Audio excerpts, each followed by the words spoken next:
ഇന്നത്തെ വീഡിയോ കുറച്ചധികം നേരമുണ്ട് കേട്ടോ. കാരണം ഇന്ന് ഫുള്ളായിട്ട് ഞാനൊരു ലഞ്ചിൻ്റെ പ്രിപ്പറേഷനൊക്കെയാണ് കാണിക്കുന്നത്.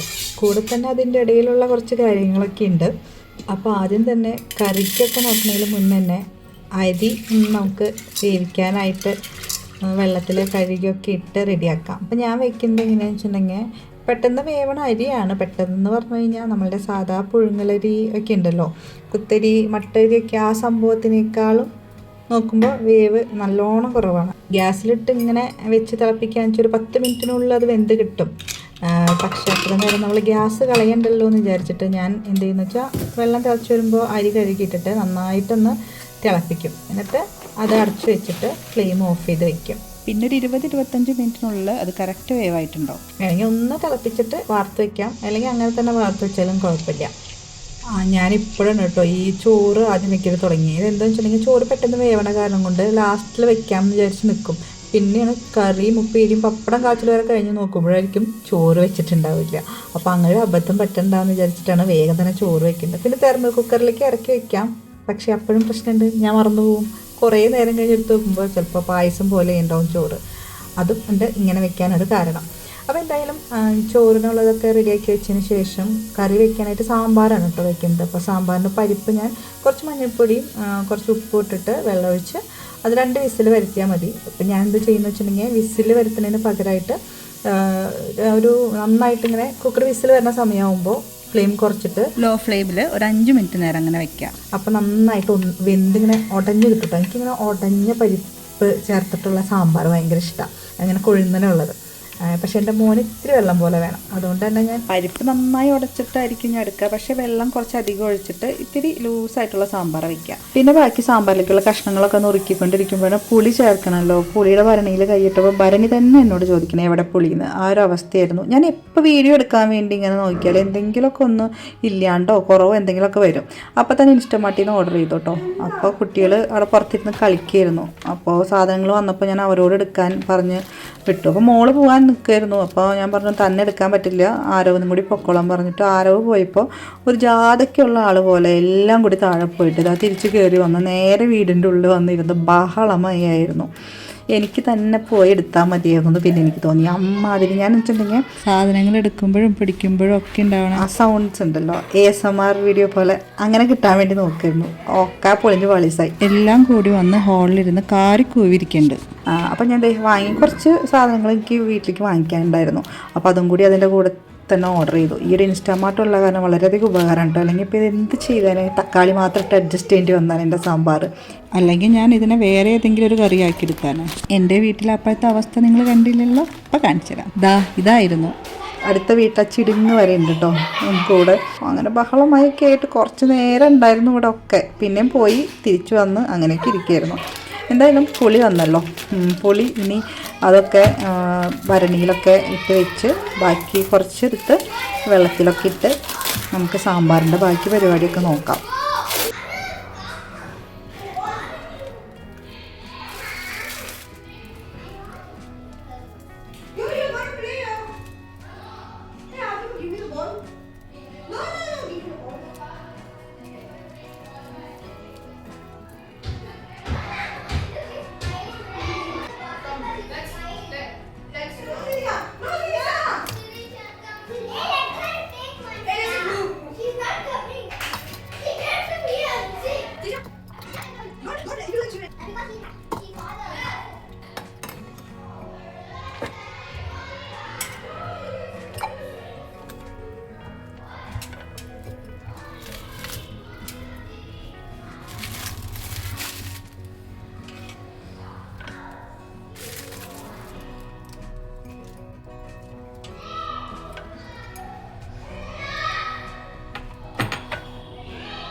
ഇന്ന് ഞാൻ അരയ്ക്കാത്ത സാമ്പാറാണല്ലോ വയ്ക്കുന്നത്. അതും വേറൊരു സ്റ്റൈലിലാണ്. ഇതെങ്ങനെയാണെന്ന് വെച്ചിട്ടുണ്ടെങ്കിൽ ആദ്യം ഒരു പാത്രം അടുപ്പത്ത് വെച്ച് അതിലേക്ക് വെളിച്ചെണ്ണ ഒഴിച്ചു കൊടുക്കുക. എന്നിട്ട് കടുക് ചേർത്ത് കടുക് പൊട്ടി വരുമ്പോൾ 2-3 ഉണക്കമുളക് പൊട്ടിച്ചിട്ട് കൊടുക്കുക. എന്നിട്ട് അതൊന്ന് മൂത്ത് വരുന്ന സമയത്ത് നമുക്ക് അരിഞ്ഞ് വെച്ചിട്ടുള്ള ചെറിയ ഉള്ളി ഉണ്ടല്ലോ അത് ചേർത്ത് ഒന്ന് ചെറുതായിട്ട് കുറച്ച് നേരം ഒന്ന് വഴറ്റുക. എന്നിട്ട് പിന്നെ പച്ചക്കറികൾ ഏതൊക്കെ എടുത്തേക്കെന്ന് വെച്ചിട്ടുണ്ടെങ്കിൽ അതൊക്കെ തന്നെ ചേർത്ത് നമുക്ക് എല്ലാം കൂടി ഒന്ന് ഇളക്കി കുറച്ച് നേരം ഇതുപോലെ ഇളക്കി ഒന്ന് വഴന്ന് വരണം കേട്ടോ. അതിൻ്റെ പച്ചമണം ഒക്കെ ഇതിൻ്റെ ഒന്ന് പോയി കിട്ടാൻ വേണ്ടിയാണ് ഇങ്ങനെ ചെയ്യുന്നത്. ഇതുകൂടാണ്ട് നമുക്ക് മത്തങ്ങ, അതുപോലെ തന്നെ ക്യാരറ്റ്, ഞാൻ വെണ്ടക്കായ് സത്യത്തിൽ വാങ്ങിക്കാൻ മറന്നു കേട്ടോ, അതൊന്നും വേണ്ടിയിരുന്നത്. അതൊക്കെ ഉണ്ടെങ്കിൽ ചേർക്കാം കേട്ടോ. ഒക്കെ ഒന്ന് ചേർത്ത് പിന്നെ 2 തക്കാളിയും കൂടി ചേർത്ത് നന്നായിട്ടൊന്ന് തക്കാളി ഒന്ന് ജസ്റ്റ് ഒന്ന് ഉടയണ പരിഭാവണ വരെ ഒന്ന് ഇളക്കിക്കൊണ്ടിരിക്കുക. എന്നിട്ട് പിന്നെ നമുക്ക് പൊടികൾ, ഞാനിവിടെ സാമ്പാർ പൗഡർ ഒരു 2 ടേബിൾ സ്പൂണും അതുപോലെ തന്നെ 1 ടേബിൾ സ്പൂൺ മുളക് പൊടിയും ചേർക്കുന്നുണ്ട്. സാമ്പാർ പൗഡർ മാത്രമായ എരിവൊന്നും ഉണ്ടാവില്ലല്ലോ. അത് രണ്ടും നന്നായിട്ടൊന്ന് ഇത്തിരി നേരം മൂപ്പിച്ച ശേഷം അതിലേക്ക് ഒരു 1/2 ടേബിൾ സ്പൂൺ മല്ലിപ്പൊടിയും കൂടി ചേർക്കുന്നുണ്ട് കേട്ടോ. എന്നിട്ട് നന്നായിട്ട് എല്ലാം കൂടി ഒന്നും കൂടി കുറച്ച് നേരം ഇളക്കി ഒന്ന് മൂപ്പിച്ചെടുക്കാം. എന്നിട്ട് നമുക്ക് സാധാ വെള്ളത്തിലേക്ക് ഒഴിക്കാം. ഈ സമയത്ത് പുളിവെള്ളം ഒഴിക്കേണ്ട ആവശ്യമില്ല, കാരണം നമ്മുടെ കഷ്ണങ്ങളൊക്കെ ഒന്ന് വേവണമെങ്കിൽ പുളിവെള്ളം ചേർക്കുന്നതിന് മുന്നേ സാധാ വെള്ളം ചേർത്ത് ഇതുപോലെ ഒന്ന് തിളപ്പിക്കണം. ഇത് നന്നായിട്ട് തിളപ്പിക്കാൻ വെക്കിടയ്ക്ക് ആവശ്യത്തിനുള്ള ഈ കഷ്ണം അതിലേക്ക് പിടിക്കാൻ ആവശ്യത്തിനുള്ള ഉപ്പ് ചേർക്കാം കേട്ടോ. എന്നിട്ട് നന്നായിട്ട് തിളക്കട്ടെ. ആ സമയം കൊണ്ട് ഞാനിവിടെ ഉപ്പേരിക്ക് വേണ്ടിയാണ് ഞാൻ കായ വാങ്ങിച്ചിട്ടുണ്ടായിരുന്നല്ലോ, അത് വാങ്ങിച്ചു വെക്കുന്നത്. അപ്പോൾ ഞാൻ ഇത് ഉണ്ടാക്കിക്കൊണ്ടിരിക്കുമ്പോഴാണ് മോൻ്റെ ഫ്രണ്ട് മനനെ കൊണ്ടുവന്നത്. അപ്പോൾ മനന് ഇവിടുന്ന് തന്നെ ലഞ്ച് വേണം അത്ര. അപ്പോൾ അത് കാരണം കൊണ്ട് ഞാൻ എന്തായാലും ഉപ്പേരി ഉണ്ടാക്കണ്ടെന്നൊക്കെ വിചാരിച്ച് തട്ടിമുട്ടിക്ക് ഇരിക്കാം. വല്ല മീൻ വറുക്കാമെന്ന് വിചാരിച്ചത്, ഉണക്കമീൻ ഇരിക്കണ്ടായിരുന്നു. അപ്പോൾ അത് വറുക്കാം എന്നൊക്കെ വിചാരിച്ചിരിക്കുകയായിരുന്നു. അപ്പോഴാണ് മനൻ വന്നിരിക്കുന്നത്. അവർ ചിലപ്പോൾ ചില ദിവസങ്ങളിലൊന്നും നോൺ വെജ് കഴിക്കില്ല. അപ്പോൾ എന്തായാലും ഓക്കെ ശരി എല്ലാം വെജാക്കാമെന്ന് വിചാരിച്ചു. അപ്പോൾ കൊണ്ടുവന്ന കായ നല്ല അടിപൊളി കായാണ് കേട്ടോ. പ്രാവശ്യം നേന്ത്രക്കായ കിട്ടിയേക്കുന്നത്. എനിക്ക് ഇത്ര നല്ല കായ ഇതുവരെ കിട്ടിയിട്ടുണ്ടോ എന്ന് സംശയം. ഇങ്ങനെ അരിഞ്ഞുകൊണ്ടേ ഇരിക്കാൻ തോന്നും. അങ്ങനെ അരിഞ്ഞ് സുഖിച്ചിരുന്നിരുന്ന് ഞാൻ 3 കായ എടുത്തായിരുന്നു കേട്ടോ. എന്തായാലും അത് അത്ര ആവശ്യമുണ്ട്. ഇവിടെ ഉപ്പേരിക്കൊക്കെ ഭയങ്കര ചിലവാണ്. അങ്ങനെ അതൊക്കെ അരിഞ്ഞ് ഒന്ന് കഴുകി റെഡിയാക്കി. എന്ന് വെച്ചാൽ വെള്ളത്തിലൊന്നിട്ട് വെക്കാൻ സമയം കിട്ടിയില്ലല്ലോ, അത് കാരണം 2-3 പ്രാവശ്യം ഇട്ടൊന്ന് കഴുകിയെടുത്തു കായ അരിഞ്ഞത്. എന്നിട്ട് പിന്നെ ചെറിയുള്ളി അത് അരിഞ്ഞ് നമ്മൾ നേരത്തെ നന്നാക്കി വെച്ച് ഇരിപ്പുണ്ടായിരുന്നു, അതിനെ അരിഞ്ഞെടുക്കണം.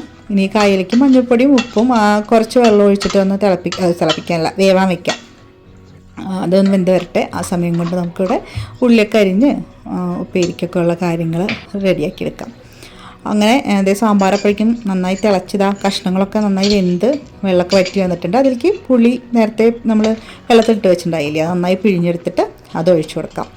അതൊഴിച്ച് ഇനി നന്നായിട്ട് ഒന്നും കൂടി തിളപ്പിക്കാം, കഷ്ണങ്ങളിലേക്കൊക്കെ പുളി നന്നായിട്ട് പിടിക്കാൻ വേണ്ടിയിട്ട്.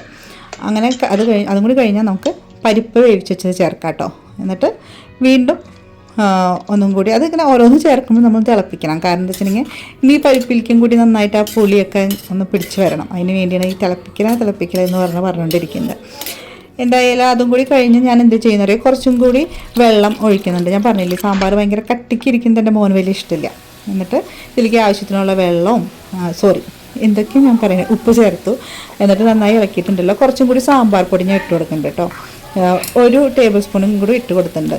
എന്താ വെച്ചിട്ടുണ്ടെങ്കിൽ തീരെ ആ സാമ്പാറിൻ്റെ ഒരു ഇങ്ങനെ തിളയ്ക്കുമ്പോൾ ഒരു മണം വന്നിട്ടുണ്ടായിരുന്നില്ല. ഞാൻ എടുത്തേക്കുന്നത് ബ്രാഹ്മിൻസിൻ്റെ സാമ്പാർ പൊടിയാണ്. എന്നിട്ട് ലാസ്റ്റ് നമുക്ക് ചേർക്കാനായിട്ട് മല്ലിയില. ഇനി വേറെ വറുത്തിടുന്ന പരിപാടിയൊന്നുമില്ല, ഓൾറെഡി കടുകൊക്കെ ചേർത്തിട്ടുണ്ടല്ലോ. അത് കാരണം കൊണ്ട് തിളച്ച സാമ്പാറിലേക്ക് ഈ മല്ലിയിലയും കൂടി ചേർത്ത് കഴിഞ്ഞാൽ നമുക്ക് ഫ്ലെയിം ഓഫ് ചെയ്ത് അടച്ചു വയ്ക്കാം. വേണമെങ്കിൽ താല്പര്യമുണ്ടെങ്കിൽ മാത്രം കുറച്ച് പച്ച വെളിച്ചെണ്ണ മുകളിൽ ഇങ്ങനെ ഒഴിച്ചു കൊടുക്കട്ടെ ഇത്തിരി. അപ്പോൾ സാമ്പാർ റെഡി ആയിട്ടുണ്ട്. അങ്ങനെ ഈസി ഒരു സാമ്പാർ റെസിപ്പി നിങ്ങൾക്ക് ഞാൻ ഷെയർ ചെയ്ത് കഴിഞ്ഞു. ഇനി നമുക്ക് ബാക്കിയുള്ള കുറച്ച് ഉള്ളി, ഇത് ശരിക്കും ഒരു സാമ്പാർ ഉള്ളിയാണ് കേട്ടോ. ചേച്ചിയും ചേട്ടനും നാട്ടിൽ പോയിട്ട് വന്നപ്പോൾ വാങ്ങിച്ചുകൊണ്ട് വന്നതാ. എന്തൊരു സുഖമാണെന്നറിയോ നന്നാക്കാൻ. മറ്റേത് ഞാൻ എന്തൊരു കഷ്ടപ്പെടാമെന്നറിയോ. എനിക്ക് ഒന്നാമത് ഉള്ളി നന്നാക്കി അപ്പം കരച്ചിലും ബഹളമാണ്. അപ്പോൾ ഇതാകുമ്പോൾ വേഗം നമുക്ക് തൊലി കളഞ്ഞെടുക്കാൻ പറ്റുന്നുണ്ട്. ഇതൊന്നും ചെയ്യാൻ ചട്ടി അടുപ്പത്ത് വയ്ക്കുക, അതിലേക്ക് ചെറിയ ഉള്ളി ചേർത്ത് കൊടുത്ത് നന്നായിട്ട് വഴറ്റുക. ഈ വഴറ്റിൻ്റെ ഇടയിൽ കൂടെ വേറെ കാര്യങ്ങൾക്കൊന്നും പോകരുത്. ഞാൻ വേറെ കാര്യത്തിന് പോയില്ല. പൊട്ടറ്റോ കുറച്ചൊന്ന് നുറുക്കി വെച്ചു. കാരണം ആരവിൻ്റെ ഫ്രണ്ട് ഉണ്ടല്ലോ മനൻ, അവന് ഇന്ന് ഉച്ചയ്ക്ക് ഇവിടെ നിന്ന് തന്നെ കഴിക്കണം അത്രേ. അപ്പോൾ അവന് സ്പൈസി ആയിട്ടുള്ള എന്തെങ്കിലും വേണമെന്ന് ഞാൻ നോക്കിയിട്ട് ആകെ സ്പൈസി ആയിട്ട് ഇനിയിപ്പോൾ ഉണ്ടാക്കാൻ പറ്റുന്നത് അത് മാത്രമേ ഉള്ളൂ, പൊട്ടറ്റോ ഫ്രൈ. അപ്പോൾ അതുകൊണ്ട് ഞാൻ പൊട്ടറ്റോ ഫ്രൈ ഉണ്ടാക്കി കൊടുക്കാമെന്ന് വിചാരിച്ചു. അങ്ങനെ ഉണ്ടാക്കിക്കൊണ്ടിരിക്കുമ്പോഴാണ് നമ്മളുടെ ഉള്ളിയൊക്കെ നന്നായി വഴന്ന് മൂത്ത് ഇപ്പം കരിയെന്നുള്ള പരിവായി. വേഗം തന്നെ അതിൽ മുളക് പൊടി ചേർത്തിട്ട് നന്നായിട്ടൊന്ന് മൂപ്പിച്ചെടുത്തിട്ട് നമ്മളുടെ വേവിച്ച് വെച്ചിട്ടുള്ള കായ അതിലേക്ക് തട്ടി ഇളക്കി കൊടുത്തു. കായ വേവിച്ചപ്പോൾ തന്നെ അതിൽ വെള്ളം ഫുള്ളായിട്ട് വറ്റിയിട്ടുണ്ടായിരുന്നു. അത് ഭാഗ്യം, അല്ലെങ്കിൽ ഇനി ആ വെള്ളം കൂടി ഞാൻ വറ്റിക്കേണ്ടതാണ്. അപ്പോഴേക്കും കായ ഉടഞ്ഞൊരു പരിവായുണ്ടോ. ഇപ്പോൾ തന്നെ ഞാൻ കുത്തി ഇളക്കി ഉടച്ചിട്ടുണ്ട് ഒരു വിധത്തിൽ. എന്നിട്ട് നന്നായി ഇളക്കി ചേർത്ത് കഴിഞ്ഞാൽ നമ്മുടെ മെഴുക്ക് വറ്റി കായ ഉപ്പേരി റെഡി ആയിട്ടുണ്ട്. ഒരു കഷ്ണം കറിവേപ്പില എൻ്റെ വീട്ടിലുണ്ടായിരുന്നില്ല എന്നുള്ളത് ആ സമയത്ത്. എനിക്ക് ഭയങ്കര വിഷമം. ഞാൻ സാധനങ്ങൾ ഓർഡർ ചെയ്യുമ്പോൾ പോലും ഞാൻ ആലോചിച്ചില്ല, ഈ കറിവേപ്പിലയും വെണ്ടക്കായും മറന്നുപോയി. എനിക്ക് ഇങ്ങനത്തെ കേരള സ്റ്റൈലുള്ള ഫുഡ് ഉണ്ടാക്കുമ്പോൾ അപ്പോൾ കറിവേപ്പില വേണം. പൊട്ടറ്റോ മസാലയൊക്കെ ചേർത്ത് റെഡിയാക്കി വെച്ചിട്ടുണ്ട്. ഇത് ഞാൻ രാവിലെ ഉണ്ടാക്കിയൊരു റൈസാണ് കേട്ടോ. പെട്ടെന്ന് തോന്നി അപ്പം തന്നെ ഉണ്ടാക്കിയെടുത്താണ്. സോയാ ചങ്ക്സും കപ്പലണ്ടിയും ഒക്കെ ചേർത്തിട്ടുള്ള ഒരു റൈസ്. നല്ല ടേസ്റ്റി ആയിരുന്നു. അപ്പോൾ അത് ഉച്ചയ്ക്ക് അവർക്ക് ഞാൻ കൊടുക്കാമെന്ന് വിചാരിച്ചു. അങ്ങനെ നമ്മളുടെ സംഭവങ്ങളൊക്കെ റെഡി ആയിട്ടുണ്ട്. പൊട്ടറ്റോ ഞാൻ മഞ്ഞൾപ്പൊടി, മുളക് പൊടി, ഉപ്പ് മാത്രം ചേർത്ത്, പിന്നെ കുറച്ച് വിനെഗറും ചേർത്തിട്ടുണ്ട്. അങ്ങനെ ഞാൻ ഫ്രൈ ചെയ്തെടുത്താണ്. ഇതാ അപ്പോൾ പപ്പടവും കഴിച്ച് കഴിഞ്ഞപ്പോൾ നമ്മളുടെ ലഞ്ചിനുള്ള സംഭവങ്ങളൊക്കെ റെഡിയായി. അപ്പോൾ ഞാൻ വേഗം അവർക്ക് കഴിക്കാൻ കൊടുത്തു. ആ സമയമായപ്പോഴേക്കും ബാക്കി എല്ലാവരും എത്തിയിരുന്നു കേട്ടോ. പക്ഷേ അവരെല്ലാവരും വീട്ടിൽ നിന്ന് കഴിച്ച് വന്നേക്കണേ. അപ്പോൾ എന്തായാലും അത്രയേ ഉള്ളൂ lunch preparation. Cinema next video. Till then take care. Bye bye.